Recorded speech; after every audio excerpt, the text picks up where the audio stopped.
do mangaka even sleep? Like, how do you produce this in a week? Thank you to our $5 patron, Sinners Lancelot, and a very big thank you to our $25 patron, the Mr. Greed. Before I have a review of chapter 322 of Black Clover, please do me a favor and leave your own list on the chapter in the comment section down below. Leave a like and subscribe if you haven't already. Also, make sure you hit that little notification bell so you don't miss out on any videos that come to the channel. Also, I do have a Patreon down below, and I'd appreciate any support you're willing to give. Now, let's get into it. What's up, guys? I got a pencil here, and here we are to chapter 322 of Black Clover, which is known as the Vice Captain of the Black Bulls. And I feel like did Yami hear me? Did Yami hear me saying, he's kind of fodder now. He hasn't fought anything since 80% Dante. And then it was like, hey, hold on now. You shut your mouth. Just had to pop back up in the air. But obviously, let's hop right into the chapter itself. So we open up, and we get to see that Asta is moving on from where he was last chapter. But then, obviously, a certain someone who cares a little bit too much about this boy. Well, not too much. He cares just enough about this boy. It's like, hey, yo, those who can't fight should not be on the battlefield.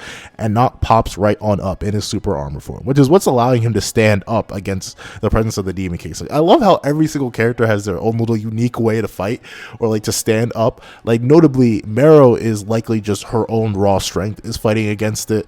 We had Real's whole palace. We have Asta's anti-magic for the most part. We have obviously Nacht's armor. Like, there's so many different ways that every character can just ignore Lucci's presence, which is cool but sad. Sad for Lucci. He needs to manifest already. No, I'm kidding. If he manifests, game over. But apparently, see, this chapter says so many interesting things. But obviously, Nacht is like, you can barely stand right now. You need to chill out. And of course, Asta's like, you're right. But my mama didn't raise no. And not when you don't even have a mama. But let's do it. We have to go together. And I love how Nacht admits, like, all right, as much as I would love to tell this dude to sit down, we really can't beat Lucci without anti-magic. And it's kind of crazy. Like, I guess Saint does not know about Saint Stage. Maybe he doesn't. Maybe he doesn't. Now I think about it, I don't think he knows about Saint Stage. I'm not sure if is Yuno in Saint Stage right now? Like, you think he is. He's wielding the sword that he was wielding in Saint Stage. But is he in Saint Stage? Like, we didn't get a dramatic, like, naming convention. So maybe he's not. But, like, I guess it's just the raw, overwhelming mana.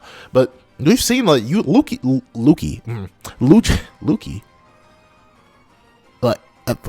like, so many images flashed in my head as I try to figure out where that came from, other than just like a verbal mess up. And I went from Luke to Percy, from Percy Jackson to Loki to Lugia, the Pokemon. I don't know. I'm sorry about that. But Lucci, like, he's caught the blade before. Like, the only time you've managed to actually like cut something off was when he was mostly off guard and it was his horn. And I'm not sure how much he can reinforce that. So I don't know. That was in Devil Union, by the way. So Asta, I know you have your like late resolve amp, but even if you were to swing on Lucci, I feel like your blade would just bounce off his neck. It's not even coated in anti-magic right now. So, hey, but apparently this is still the only way. And we know the blade has some anti-magic properties already, just has it existing. It doesn't need to be coated in anti-magic to do the anti-magic thing. But however, Nacht is like, yeah, we do need you, so we're going to attack together. So they decided to both commit themselves. They both decided to dedicate their hearts towards dying together. And of course, Lucci, he's still throwing around, moving around. And I love how insane it is, right? Because Lucci is essentially dealing with a teleporter and just a madman. Or a madwoman, and he's doing just fine, really. Like, he's not taking any damage, which really makes me wonder, right? Like, if I'm Lucci in this scenario, maybe it's just like a magic reinforcement thing or something like that. Like, maybe he needs to focus to centralize where his reinforcement is popping up or something like that, and he just can't have it everywhere. But if I'm him, I'm not fighting you. You can't even damage me. I'm going to walk anything if I can't hit you because you keep teleporting away, or apparently in Mero's case, you're just fast enough to avoid my swings. I'll just ignore you and then go look for the dude that I actually need to get rid of because he stands a chance of harming me, and then I'll come back and play with you. Like, we see Lucci, he's swinging around in this star-filled, madman-filled domain, and of course, when they land hits on him, like, Mero goes and blasts him with a whole bunch of fire fists, doesn't do anything. Yuno is swinging and slashing with his blade, not doing anything. None of their attacks can get through, and they both admit that taking one of his attacks would essentially be a good GG. Like, they're just done, son, if they actually get hit. And I don't know, I doubt Lucci is stupid. So like, why would you waste your time here when who knows what the other anti-magic dude is recovering? Like if the only threat to you is actively existing somewhere, why bother fighting against people who can do nothing but like scratch? Like he literally calls them insects. And he really wants to end that brat. He wants to get rid of Asta. So maybe it's just that they can push him back. Like I guess it's like a raw force versus potency thing. Like Lucci could very easily one shot both of them, and they're not going to do any damage to him. But they can like just keep pushing him away. Like you can be staggered by something, but I guess you can't be hurt by it. I suppose. I guess that's the main reason why Lucci isn't going anywhere. Because admittedly, he is getting pushed back. Like Mero and both swing on him, and they push him back. So I guess that's the main limit. He just can't push but that doesn't make sense. Like, why would you just raw? Like, I don't know. Lucci in this scenario isn't making that much sense. Like before, he was literally basketball and people. Like everyone's seen that fan art of him literally. Like I called it like a spear throw of using Fugelion, but there was like I saw it. I'm not gonna put it on screen because it's not my art, but like I saw this image of him just dressed in a I forget what jersey it was, but it was a basketball jersey, and he was literally dribbling Fugelion. Like he obviously has enough raw physical strength to push through these people if they can't even damage him. So Lucci, why are you struggling, my boy?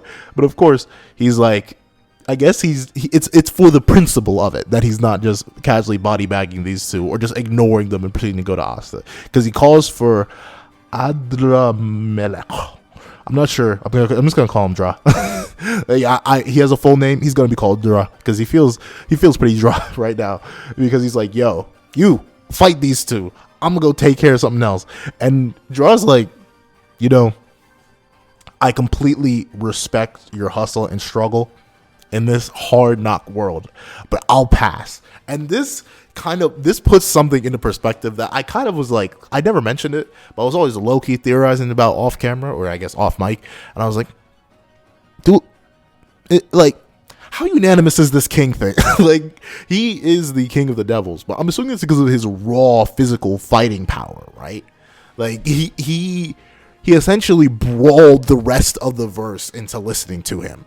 Like, I'm assuming the way Lucci became king was legit just fighting. Like, he doesn't have a crown. He doesn't have any royal attire. He's, in fact, like, underdressed compared to Dra. So I'm assuming that without his dominating 100% full strength, Dra may actually be comparable, if not stronger than him right now. Because he is the second level supreme. So who knows? Maybe Dra's just completely like, yeah, I would, but considering you can't whoop me right now, and you're kind of low-key struggling with two humans, I don't really care to help you. In fact, if you disappear, I get to be the king of the world.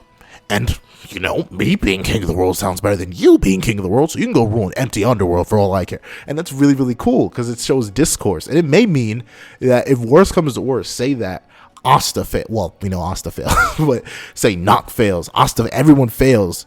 Dra may stop and be like, all right, crack the neck. Thank you, humans, for weakening my king enough. Now let's make this 50% manifestation a 0% manifestation, and just kill him. I don't know. I'd be intrigued to see like Demon King versus.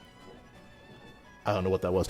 I'd be intrigued to see like Demon King versus, I don't know, secondary Demon King level of fighting, because we haven't actually really got that. Like, I guess the closest thing we could say to that is like Lieb using Asta as a vessel to fight other demons and devils, but we haven't necessarily seen two pure creatures of the underworld like go to war. And I feel like it'd be interesting to see. It'd be an interesting twist too, because like obviously you can't just get rid of Lucci unclimatically like that, but if you pop him in at 50%, and as what's clearly being established here with the way that Dra's just writing off Lucci, like when Lucci goes to say, why you?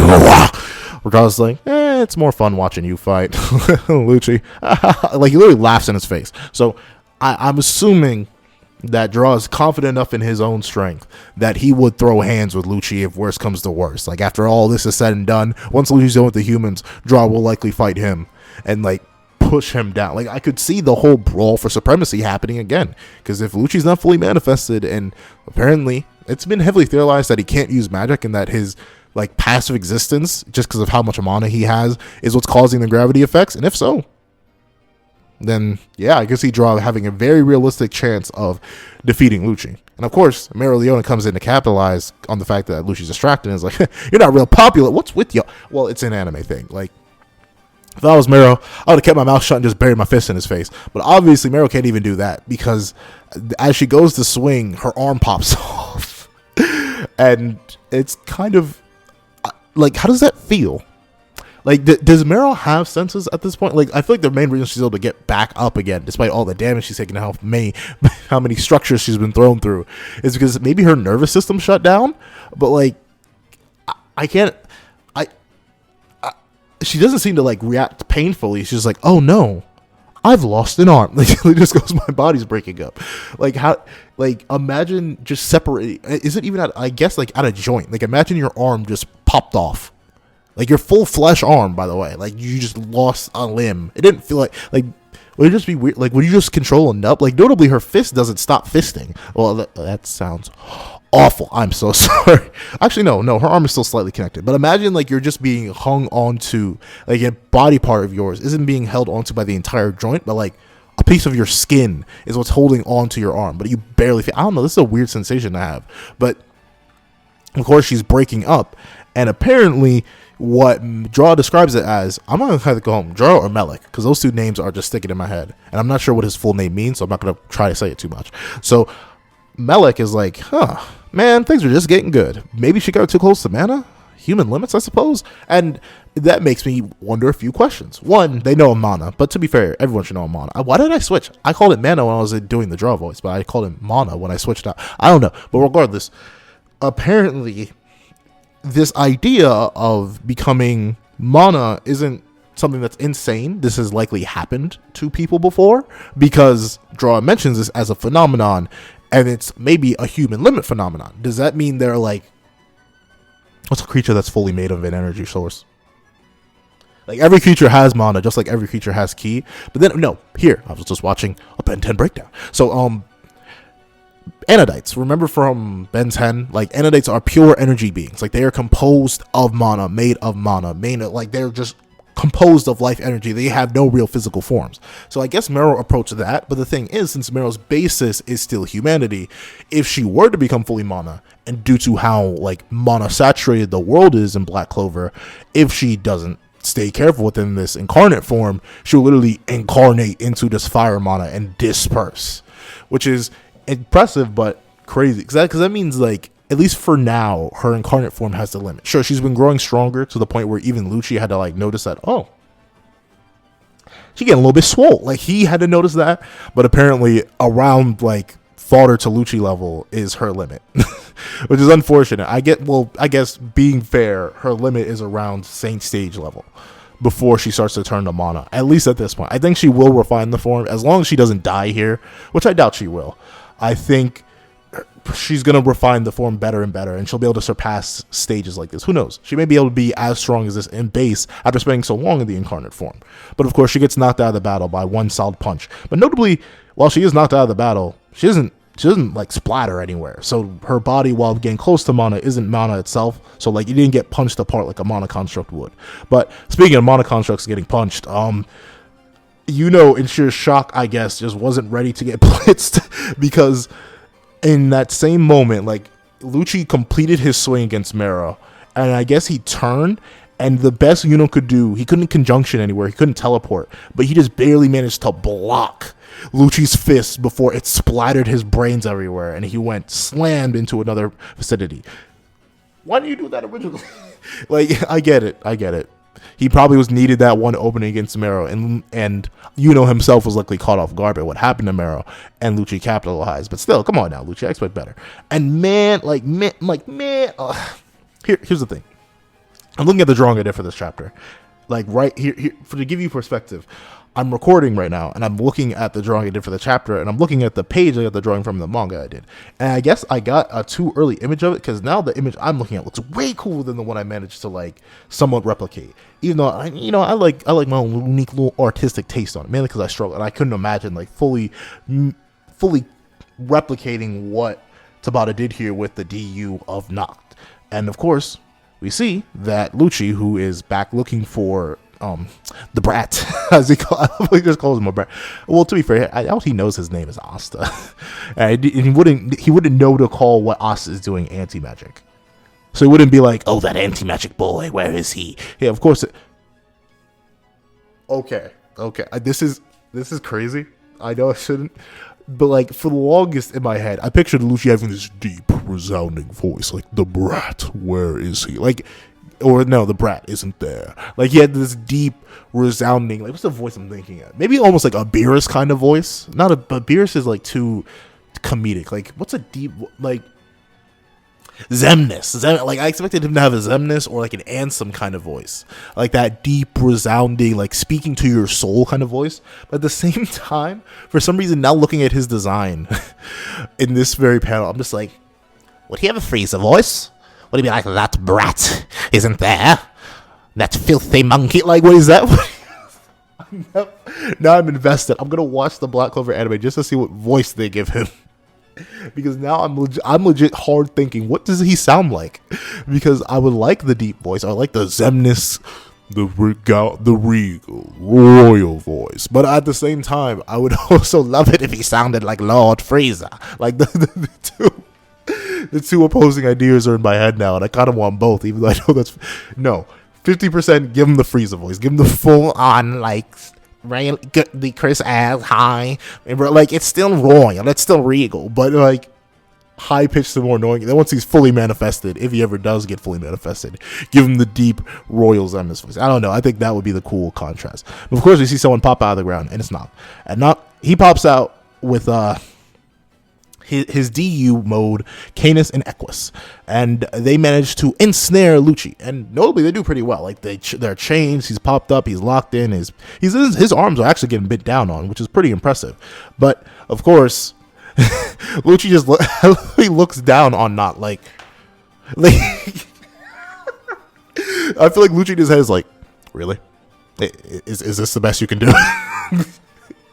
It's the way his neck is turned, right? And who knows? It may just because of like the momentum of the hounds rising about the ground that is dragging his neck down that way. But I highly doubt that. I feel like Lucci himself made the conscious effort to go, really? Like snapping his neck to the left and being like, is this the best you can do? And of course, Asta being like, this is the best we can do.